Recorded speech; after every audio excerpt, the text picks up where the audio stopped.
Baie welkom. Wonderlik om saam te kan wees en ek wil by hierdie geleentheid praat oor seker een van die swaarste goed in 'n mens se lewe en dis om nederig te wees en nederig te bly en nie hoogmoedig te raak en nie plek te gee vir trots nie. Want die Bybel het baie daaroor te sê en ons wil graag 'n bietjie kyk wat leer die Bybel vir ons oor hierdie natuur van ons. Ons eie natuur is mos die ene wat ons wil altyd belangrik wees. Ons wil erkenning kry. Ons kyk neer op ander. Ons wil groter as hulle wees. Ons wil belangriker as ander wees. Ons wil gesien en geag en geëer word. Dis hoe die ou natuur is. En daarom dat ons weet ook dat dit die aas is wat die vyand gebruik om ons te vang. Ek het nou al gesê, wat is die 3 goed wat mense van die Here af wegvat? En wat is 3 versoekings is dit wat jy maar kan gaan kyk in die kerk elke keer iemand laat val? Ja, Engels sê hulle goals, weet ons van. Ons weet van gold, van geld, en ons weet die derde een is glory. En daaroor wil ons by die geleentheid praat, want die vyand gebruik hierdie ding in 'n mens om te wil erkenning kry en belangrik te wees en hoogmoedig te wees, om ons van die Here af weg te hou. So, ek wil vir jou uitnooi om vir ons te kontak as daar iets op jou hart is. Gebedsversoeke, enige goeie nuus, vertel vir ons van waar jy luister, is lekker om te hoor. As ons hoor, is iemand uit Australië wat op YouTube inskakel. Het is wonderlik om te hoor van mense ook hier in Afrika, in Namibië. So laat weet vir ons bietjie, ons telefoonnommer hier is 079 195 1586. Dit is 'n WhatsApp nommer, jy kan vir ons net 'n WhatsApp stuur en dan kan ons verder reël en kyk hoe ons vir jou kan help. Ons is ook elke dag op sosiale media, op Facebook en op X en ook op Instagram. En dan, soos ek gesê het, ons boodskappe is alles beskikbaar ook op YouTube. Nou, as ons kyk na wat die Bybel vir ons leer oor hoogmoed en trots, dan moet ek sê, het Jesus ook baie sterk daaroor gereageer.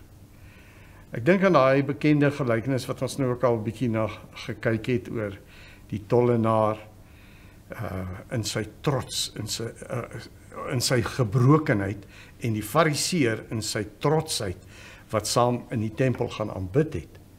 Kom ek lees dit vir ons in Lukas 18 vanaf vers 9.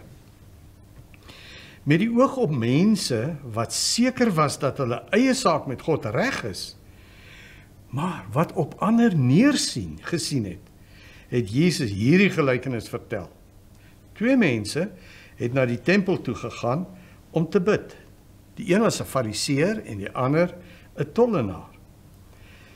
Die fariseer het gaan staan en by homself so gebid. O God, ek dank U dat ek nie soos ander mense is nie, diewe, bedrieërs, egbrekers en ook nie soos hierdie tollenaar nie. Ek vas 2 keer in die week. Ek gee 'n 10de van my hele inkomste. Maar die tollenaar het daar ver bly staan. Wou selfs nie na die hemel opkyk nie. Hy het bedroef op sy bors geslaan en gesê, o God, wees my sondaar, wees my genadig. Ek sê vir julle, hierdie man, en nie die ander een nie, het huis toe gegaan as iemand wie se saak met God reg is. Elkeen wat hoogmoedig is, sal verneder word. En hy wat nederig is, sal verhoog word. Nou, dis hoe erg Jesus hieroor gevoel het, dat hy sê, weet jy, as iemand hoogmoedig is, dink jy sy saak met God is reg nie. Hierdie fariseer het gaan bid en hy het eintlik gaan spog met hoe goed hy eintlik geestelik is. Ja, want nie net op Yom Kippur, die groot versoendag gevas nie. Nee, hy vas sommer 2 keer in 'n week. Hy gee nie net 'n 10de van sekere goed nie, hy gee sommer van alles 'n 10de. Hierdie man is uitsonderlik godsdienstig. Hy's beter as ander. Hy sien neer op hulle. Ag, dankie tog, dat ek nie is soos hierdie ou tollenaar nie. Dankie dat ek tog nie is soos die bedrieërs en die oneerlike skelms nie. Dankie tog dat ek nie is soos die egbrekers en die mense wat wel lustig sonde toelaat en onrein en onsedelik lewe nie. Dankie tog dat ek nie is soos hierdie ander mense wat oneerlik is, leuns vertel en bedrieg nie. En dan is Jesus oor hom oordeel, dan sê hy, weet jy, hierdie man, hy het huis toe gegaan, maar sy saak met God is nie reg nie. Hierdie man is vol hoogmoed. Dis 'n teken dat hy nog nie voor God gebreek het en sy sonde erken het en bely het en hom voor God verootmoedig het nie, soos hierdie tollenaar, wat daar een kan staan, hy wil nie eers gesien word, hy wil nie eers gehoor word nie, hy gee nie om wat mense van hom dink nie, hy roep net uit, Here, God, wees my genadig, ek is 'n sondaar, so bewus van die oneerlikheid en wat hy verkeerd gesê het en wat hy verkeerd gedoen het, en hy wil nie meer dit hê in sy lewe nie, hy wil breek, hy wil tot bekering kom. Here, vergewe my, Here, wees my genadig.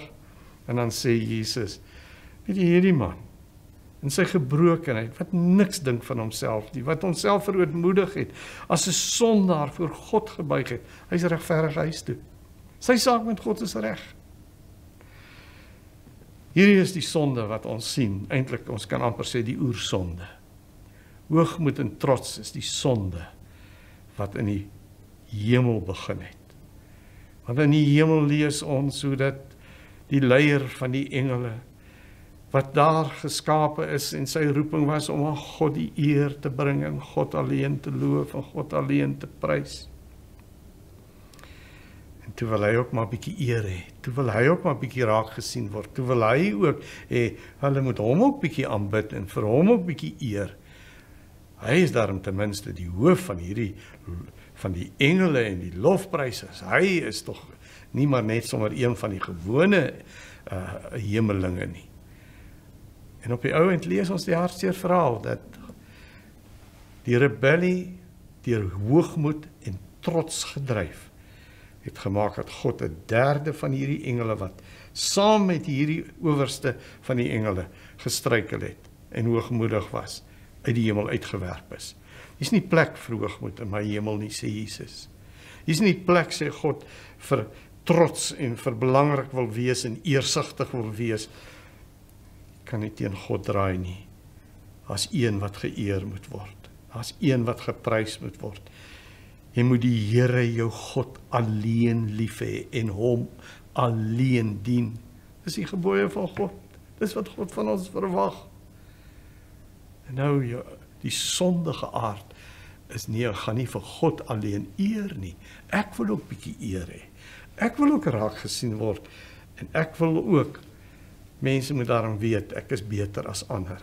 Ek is so 'n bietjie 'n vlakkie hoër as hulle. Ons sien dat wat hier toe hierdie opstand en hoogmoed uit die hemel uitgewerp is. Toe die duiwel gekom na Adam en Eva in die paradys. Hy het hulle gesê, hoor hierso, het God nou regtig sê, julle mag nie van al die bome eet nie? Weet jy, daai boom wat hy sê, julle mag nie van eet nie. Dis wonderlik, as julle van daai boom kon eet. En dan begin hy met hierdie fantasie in hulle koppe. En hy begin met hulle gedagtes speletjies speel en hulle begin dink hoe wonderlik is dit. Hy sê, weet jy, as jy van daai boom eet, is nie waar dat jy gaan probleme kry en gaan sterf en gaan swaar kry nie. Nee, die waarheid is, jy gaan soos God word. En God wil nie hê jy moet soos hy word nie. En jy sien, die duiwel met hierdie selfe trots ding en die hoogmoed ding vir Adam en Eva verlei. Jy gaan soos God word. O, jy gaan wonderlik. Hier gaan iets wonderliks gebeur. En hy lieg, hy is die leienaar, hy is die vader van die leuen, wat jou wil mislei, wat vir jou wil sê, hierdie is 'n wonderlike vrug, as jy dit eet, gaan jy baie beter wees. Nee, die grootste ellende gaan oor jou kom, daar gaan sonde in hierdie wêreld kom, daar gaan pyn wees, daar gaan dorings wees, daar gaan seer wees, daar gaan swaar wees, daar gaan pyn met geboorte wees, daar gaan baie slegte gevolge kom, want jou verhouding met God gaan versteur word. Daar's soveel verhale in die Bybel wat vir ons dieselfde ding sê. Moenie mislei word nie.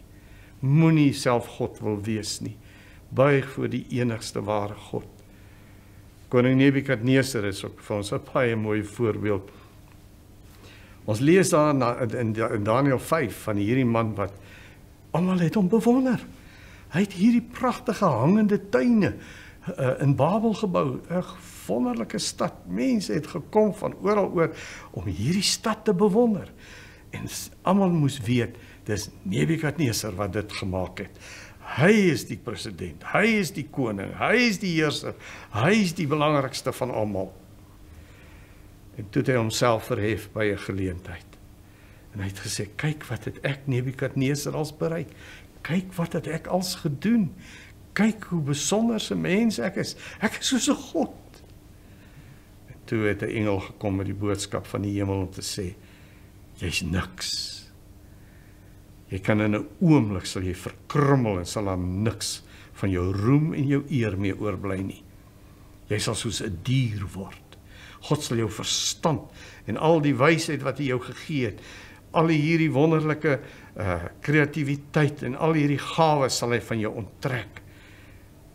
En jy sal soos 'n dier word wat in die gras van die veld bly en jy sal die gras van die veld moet eet en die dou van die veld sal jou nat maak en jy sal bly soos tussen die wilde donkies. Wat 'n verskriklike woord. Hierdie man het hy in hierdie toestand, hierdie groot koning, die belaglikheid van die wêreld geword. 'n Oomblik nommer 1, volgende oomblik niks, nommer laaste. Die spot van die wêreld. En dan lees ons dat daar oor hom geskrywe is, dat eers toe hy voor God gebuig het en erken het hy is niks en hom verneder het voor God, is hy weer verhoog tot sy posisie. Kom ek lees net vir jou 'n stukkie, gaan lees gerus die hele Daniël 4 en 5.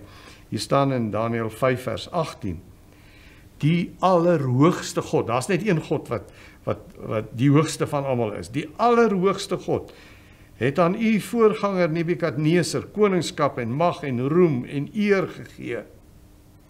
Vanweë hierdie mag wat God hom gegee het al die volke, nasies en taalgroepe vir hom gesidder en gebeef. Hy het doodgemaak wie hy wou. Hy het laat lewe wie hy wou. Hy het verhoog wie hy wou. En hy het verneder wie hy wou.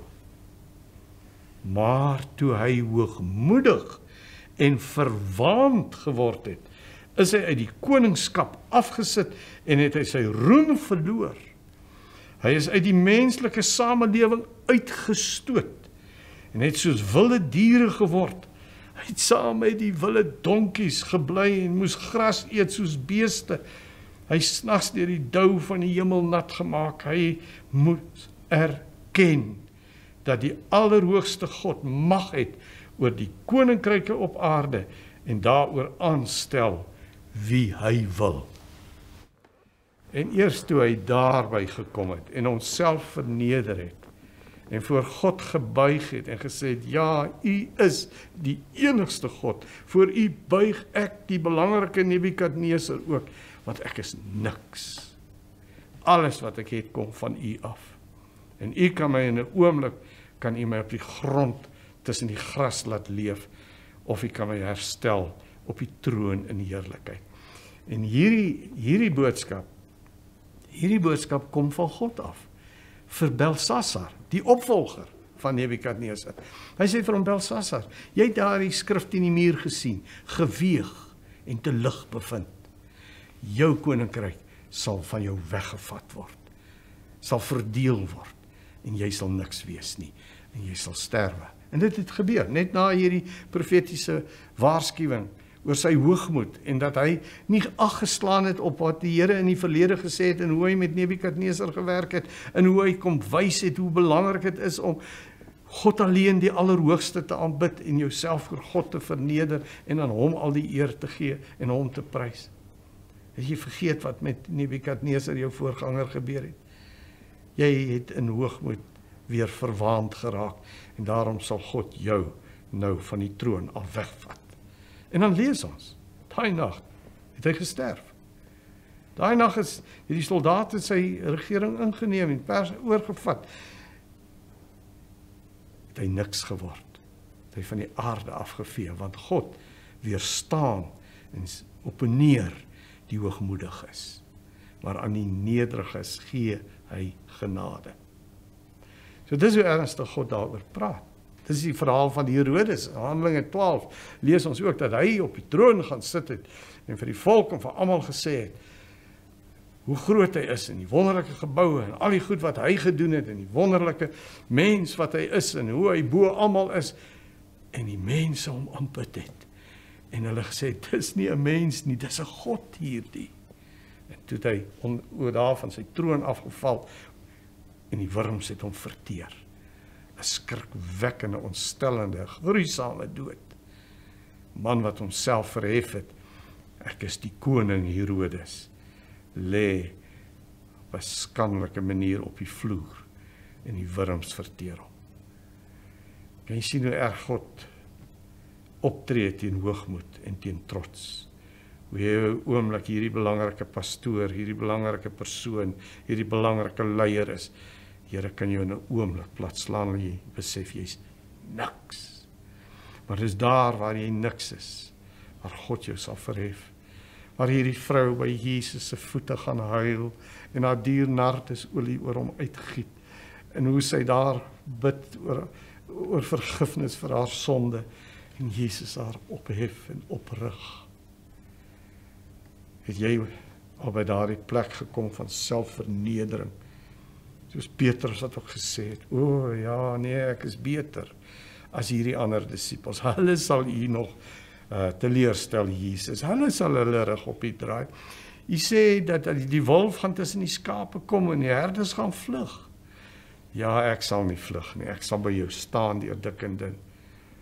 En daai nag toe Jesus gevange geneem is, het hy 3 maal vir Jesus verloon. Gesê, nee, ek is nie deel van nie. Ek ken hom nie. En toe die haan kraai, toe daai kraai deur hom gesny, soos 'n mes, en hy het besef, ek is vol van myself. Ek is hoogmoedig. Ek het in trots myself verhef bo hierdie ander disippels, en hier's ek die ene wat geval het en gesondig het. Here, wees my sondaar genadig. En hoe hy by God gepleit het, en hoe dit, toe hy hom verneder het, toe kon Jesus hom oprig en hom die leier van die disippels maak. O, verstaan jy iets van hierdie stryd, van hierdie blindheid waarmee ons baie keer deur die lewe gaan. Ons kan nie ons eie hoogmoed raak sien, soos Petrus dit nie kon raak sien nie. Hy kon nie sien dat God het 'n wonderlike plan met Jesus en dat hy hierdie offer moet bring en hy hom wou keer. Petrus wou vir Jesus keer en sê, U is te belangrik, U kan nie hierdie vernederende pad loop nie, U kan nie hierdie swaar pad, hierdie Via Dolorosa, hierdie pad van smarte, hierdie kruispad loop nie. Nee, dis nie vir U nie. En Jesus draai om en hy sê, gaan weg agter my, Satan. Jesus herken die Satan wat hom wil verblind, wat sy oë toemaak, dat hy nie raak sien, hierdie hoogmoed in hom, en hierdie trots.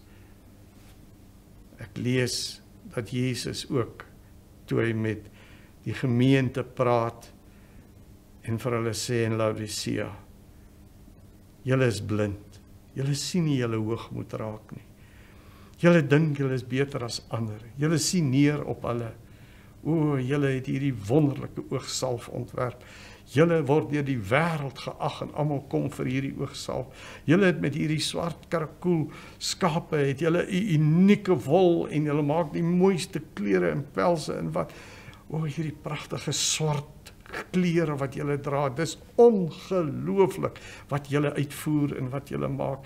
O, julle dink so baie van julle self.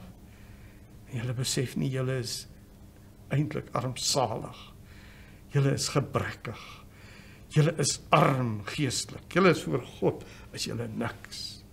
Luister net hoe Jesus gaan lees gerus, daai deel wat Jesus met hulle praat as gemeente oor hulle trots en hulle hoogmoed en hulle neersien op ander.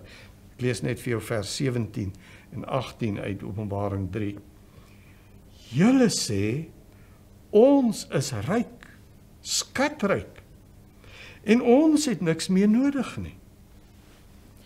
En julle weet nie, dat julle elendig, beklaanswaardig is nie.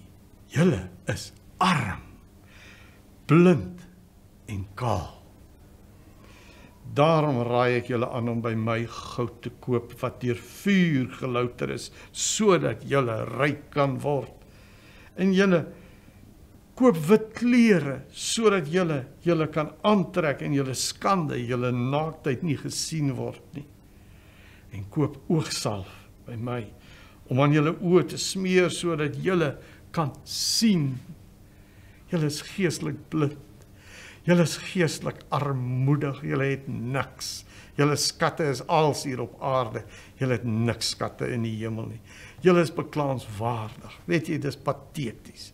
Julle dink julle is so belangrik. Julle dink julle is so groot. Julle is so goed. Julle is so wonderlik. Julle is niks. Julle is 'n skande eintlik. O, ek wil vir julle geestelike skatte gee, goud wat gelouter is, goud wat ewige waarde het. Ek wil julle naaktheid wil ek bedek met die mooiste klere, 'n wit hemelse kleed. Kom na my toe.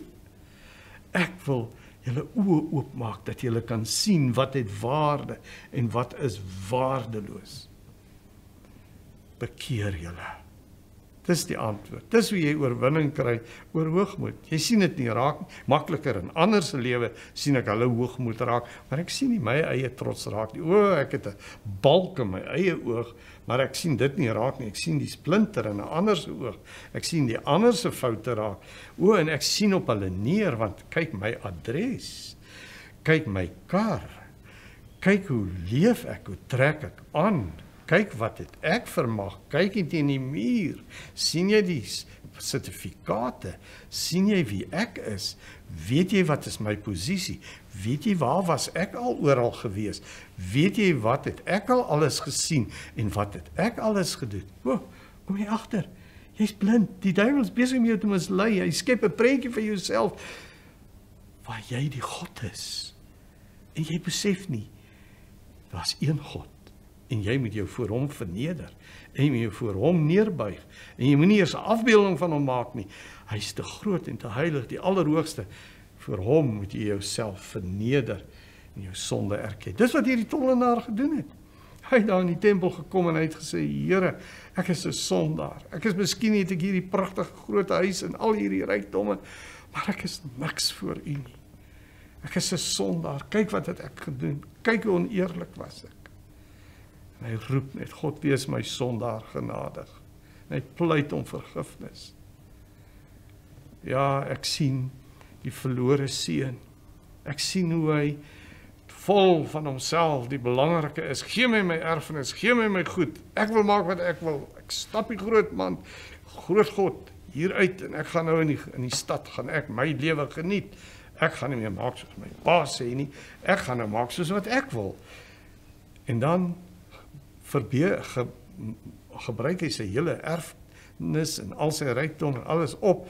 Ja, hy's nou nie meer die belangrike een in die partytjie nie. Die een wat vir almal koop en vir almal gee. O, hy is so baie geld, hy is so baie mag, hy is so belangrik. O, staan jy hoe die duiwel mense mislei. Hy maak jou bewus om jy geld het, is jy iets, is jy beter as ander. Maar jy hierdie besitting het, is jy beter as ander. Besop vir hierdie hoogmoed, saadjie wat hy in jou hart vol plant.